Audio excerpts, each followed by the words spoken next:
ನಮಸ್ಕಾರ. ಇವತ್ತು ನಾವು ಹೆಸರುಬೇಳೆ ಪಾಯಸನ ಸಿಂಪಲ್ ಆ್ಯಂಡ್ ಈಸಿಯಾಗಿ ಹೇಗೆ ಮಾಡೋದು ಅಂತ ನೋಡೋಣ. ಯಾವ್ಯಾವ ಐಟಮ್ಸ್ ಬೇಕು ಅಂತ ನೋಡ್ಕೊಂಡ್ಬಿಡೋಣ. ಈಗ ಮೊದಲಿಗೆ ಹೆಸರುಬೇಳೆ 1 ಕಪ್, ಹೆಸರುಬೇಳೆ 1 ಕಪ್ಗೆ ಅರ್ಧ ಕಪ್ ಅಷ್ಟು ಸೇಮಿಯಾ,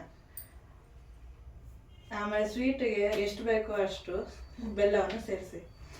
1 ಕಪ್ ಹೆಸರುಬೇಳೆಗೆ 1.5 ಕಪ್ ಅಷ್ಟು ಬೆಲ್ಲ ಸೇರಿಸ್ತಾ ಇದ್ದೀವಿ. ನಿಮಗೆ ಸ್ವೀಟ್ ಸ್ವಲ್ಪ ಜಾಸ್ತಿ ಬೇಕಂದ್ರೆ 2 ಕಪ್ ಅಷ್ಟು ಬೆಲ್ಲ ಸೇರಿಸಿ.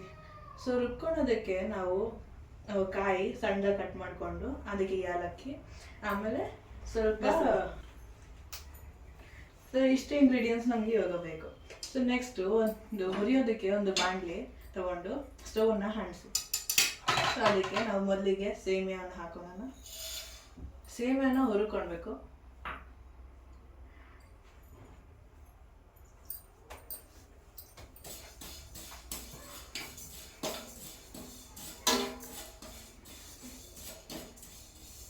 ಸೊ ಸೇಮಿಯಾನ ಹುರ್ಕೊಳ್ಬೇಕಾದ್ರೆ 1 ಸ್ಪೂನ್ ತುಪ್ಪ ಹಾಕ್ಬಿಟ್ಟು ಕಲರ್ ಬರೋವರೆಗೂ ಹುರ್ಕೊಳ್ಬೇಕು. ನೀವು ನೋಡ್ತಾ ಇರ್ಬೋದು ಸೇಮಿಯಾ ಕಲರ್ ಬರ್ತಾ ಇದೆ, ಸ್ವಲ್ಪ ಬ್ರೌನ್ ಆಗಿ ಟರ್ನ್ ಆಗ್ತದಲ್ಲ. ಸೊ ಇವಾಗ ನೀವು ಸ್ಟವ್ನ ಆಫ್ ಮಾಡಿಕೊಂಡು ಒಂದು ಬೌಲ್ಗೆ ಹಾಕೊಂಡು ಸೇಮಿಯಾನ ತೆಗೆದಿಟ್ಕೊಂಡಿದ ನಂತರ ಈಗ ಅದೇ ಬಾಣಲೆಗೆ ಹೆಸರುಬೇಳೆಯನ್ನು ಹಾಕೊಳ್ಬೇಕು. ಸಿಮ್ಮಲ್ಲಿ ಹೆಸರುಬೇಳೆಯನ್ನು ಸಹಿತ ತುಪ್ಪದಲ್ಲಿ ಹುರ್ಕೊಳ್ಳಿ. ಈ ಹೆಸರುಬೇಳೆ ಹುರ್ಕೊಳ್ತಾ ಅದೊಂದು ಸ್ವಲ್ಪ ಕಲರ್ ಬರೋವರೆಗೂ ಹುರ್ಕೊಳ್ಬೇಕು. ಅದಾದ್ಮೇಲೆ ನೀವು ನೋಡ್ಬೋದು ಉರಿತಾ ಇದ್ದಂಗೆ ಒಂದು ಸ್ವಲ್ಪ ಘಮ ಘಮ ಒಂದು ಫ್ಲೇವರ್ ಬರ್ತಾ ಇದೆ. ಸೊ ಅಲ್ಲಿವರೆಗೂ ಆ ಹೆಸರುಬೇಳೆನ ಹುರ್ಕೊಳ್ಬೇಕು. ಸೊ ಇದನ್ನ ನೀವು ಕೈ ಬಿಟ್ಟರೆ ಸಾಕು, ಇದು ಪೂರ್ತಿ ಕಪ್ಪಗಾಗಿ ಸ್ಟಾರ್ಟ್ ಆಗುತ್ತೆ, ಹಾಗೆ ತಿರುಗಿಸ್ತಾನೇ ಇರಬೇಕು. ಸೊ ಈಗಾಗಲೇ ನೋಡಿ ಹೆಸರುಬೇಳೆ ಕಲರ್ ಬಂದಿದೆ. ಸೊ ಹೆಸರುಬೇಳೆ ಕಲರ್ ಬಂದಿದೆ ಅಲ್ವಾ. ಸೊ ಇದನ್ನ ನಾವು ನೆಕ್ಸ್ಟ್ ಕುಕ್ಕರ್ಗೆ ಹಾಕೊಂಡ್ಬಿಡೋಣ. ಆ ಕುಕ್ಕರ್ಗೆ 2 ಗ್ಲಾಸ್ ನೀರು ಹಾಕೊಳ್ಬೇಕು.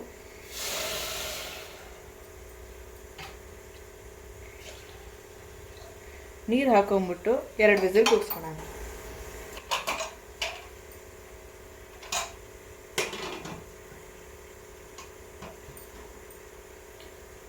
ಸೊ ಅಷ್ಟರಲ್ಲಿ ನಾವು ತೆಗೆದಿಟ್ಕೊಂಡಿರುವಂಥ ಕಾಯಿ ಚೂರು, ಆಮೇಲೆ ಏಲಕ್ಕಿ, ಸ್ವಲ್ಪ ಗಸಗಸೆಯನ್ನು ಮಿಕ್ಸಿ ಜಾರ್ಗೆ ಹಾಕ್ಕೊಂಡು ನುಣ್ಣಗೆ ಆಗೋ ಥರ ರುಬ್ಕೊಳ್ಳೋಣ.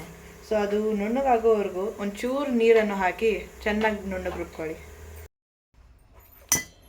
ಸೊ ಈಗ ನಾವು ಕಾಯಿ ತುರಿ ಇದನ್ನೆಲ್ಲನೂ ಪೇಸ್ಟ್ ಮಾಡ್ಕೊಂಡಿದ್ದಾಯಿತು ನುಣ್ಣಗೆ.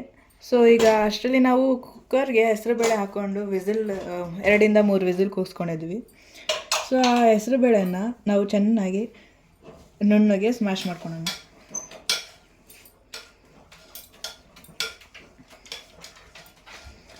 ನಾವು ಚೆನ್ನಾಗಿ ಮಸ್ಕೊಂಡಿದ್ಮೇಲೆ ನೋಡಿ ಈ ಥರ ಆಗಿದೆ. ಸೊ ಈ ಕನ್ಸಿಸ್ಟೆನ್ಸಿ ಬಂದರೆ ಸಾಕು, ಜಾಸ್ತಿ ಏನು ನುಣ್ಣಗೇನು ಬೇಡ, ಒಂದು ಸ್ವಲ್ಪ ಮರ್ಸ್ಕೊಂಡ್ರೆ ಸಾಕು. ಈಗ ಸ್ಮ್ಯಾಶ್ ಮಾಡ್ಕೊಂಡಿದ ನಂತರ ಗ್ಯಾಸ್ ಸ್ಟವ್ನ ಅಂಟಿಸ್ಕೊಳ್ಳಿ. ಅದಾದಮೇಲೆ ಬೆಲ್ಲ ತೆಗೆದಿಟ್ಕೊಂಡಿದ್ವಲ್ಲ, ಸೊ ಆ ಬೆಲ್ಲನ ಹಾಕಿ 1.5 ಕಪ್ ಅಷ್ಟು ಬೆಲ್ಲ.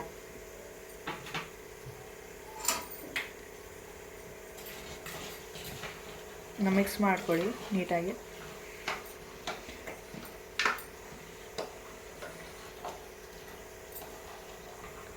ಸೊ ಈ ಬೆಲ್ಲನ ಹಾಕ್ಬಿಟ್ಟು ತಿರುಗಿಸ್ತಾ ಹಾಗೆ ನೀರನ್ನು ಹಾಕ್ಕೊಳ್ಳಿ. ಒಂದು ಚಮಚ ಅಷ್ಟು ನೀರು, ಅಂದರೆ 2 ಗ್ಲಾಸ್ ಆಫ್ ವಾಟರ್. ಸೊ ಇದು ಬೆಲ್ಲ ಕರಗಲಿ.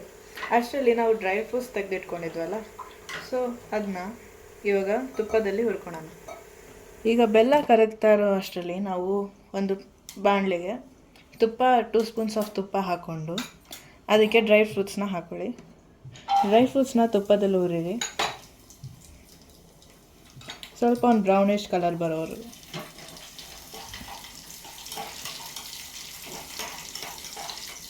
ಸೊ ಈಗ ನೀವು ನೋಡ್ಬೋದು ಈಗ ದ್ರಾಕ್ಷಿ ಎಲ್ಲನೂ ಹುರ್ಕೊಂಡಿದೆ. ಇವಾಗ ಬೆಲ್ಲ ಕರಗಿರುತ್ತಲ್ವ, ಸೊ ಅದಕ್ಕೆ ನಾವು ದ್ರಾಕ್ಷಿ ಗೋಡಂಬಿ ಹುರ್ಕೊಂಡಿರೋದನ್ನ ಹಾಕೋಣ. ಇದನ್ನ ಹಾಕೊಂಡಿದ ನಂತರ ಸೇಮಿಯಾನ ಹಾಕೋಣ, ಹುರ್ಕೊಂಡಿರೋವಂಥ ಸೇಮಿಯಾ.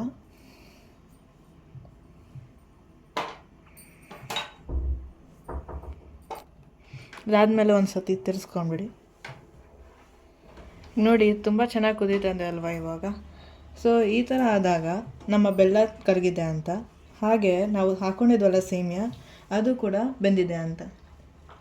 ನೋಡಿ ಈ ಥರ ಹೆಸರಿಗೆ ನೋಡಿದಾಗ ಸೇಮಿಯಾ ಬೆಂದಿದೆ, ಸಾಫ್ಟಾಗಿರಬೇಕು. ಅದಾದಮೇಲೆ ನಾವು ಕಾಯಿನ ರುಬ್ಕೊಂಡಿದ್ವಲ್ಲ ಗಸಗಸೆ ಜೊತೆ, ಸೊ ಅದನ್ನ ಹಾಕ್ಕೊಳ್ಬೇಕು.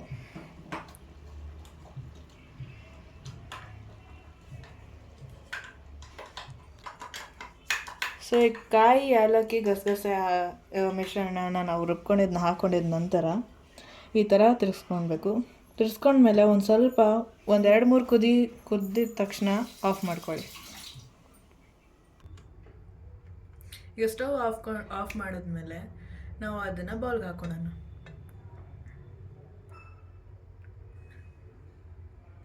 ನೋಡ್ಬೋದು, ನಾವು ಬೌಲ್ಗೆ ಹಾಕೊಂಡ್ಮೇಲೆ ಈಗ ನಮ್ಮ ಹೆಸರುಬೇಳೆ ಪಾಯಸ ರೆಡಿ ಟು ಈಟ್. ನೋಡ್ಬೋದಲ್ವ ಸ್ನೇಹಿತರೆ, ಎಷ್ಟು ಈಸಿಯಾಗಿ ನೀವು ಹೆಸರುಬೇಳೆ ಪಾಯಸನ ಮಾಡ್ಕೊಳ್ಬೋದು.